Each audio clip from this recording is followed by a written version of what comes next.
reject. Sampai bila? Rupa-rupanya tidak pandang langsung pada akhlak dan kita nak cerita apa realiti sebenar hari ini yang merosakkan dari segi kita nak perlu melalui istikharah. sebaik-baik kalian adalah yang paling baik terhadap keluarganya. Dan aku ni, kata baginda, adalah orang yang paling baik terhadap keluargaku. Subhanallah. Kadang-kadang sebab tu kita dilarang dalam Islam sebelum berkahwin duduk berdua-duaan. Duduk berdua-duaan, akhirnya dengan alasan dah bertunang, tapi akhirnya yang ketiga adalah syaitan. didik anak-anak ni, tahu tak, untuk kita mendidik anak ini, dia bermula daripada mana?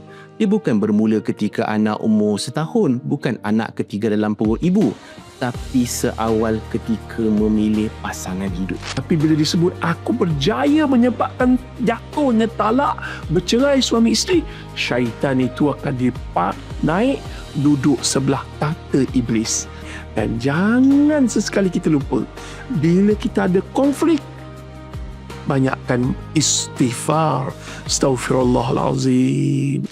Bila tengah ada konflik, marah baran, membuat-buat api kemarahan itu, kita kena guna teknik take a pause. Orang lain bukan nak belajar sangat pun, dia lebih pada nak tahu ayat kita untuk dijaja kepada lebih ramai lagi.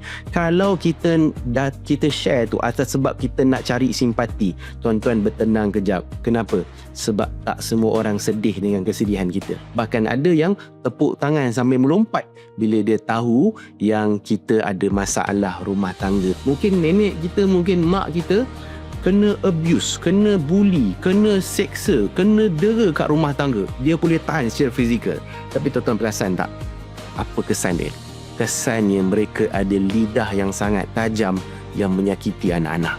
Kita nak cakap benda baik kan? Tapi kalau kita cakap dengan cara menjerkah, menengking, poin baik tu dah tak ada dah.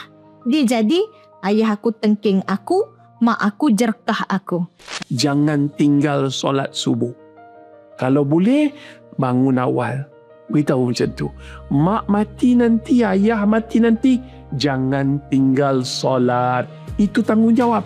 Haramkan topik yang keluar daripada mulut masing-masing, isu berkenaan dengan banding-membanding harta dan nikmat. Kan setiap kali balik rumah je, masing-masing ni nak cerita anak masing-masing. Kita sebagai keluarga Muslim, jangan kedekut dengan hidayah Allah Ta'ala. Jangan kedekut bonut Islam tu untuk diri kita dan keluarga kita saja. Kita kena doa, dakwah bil doa.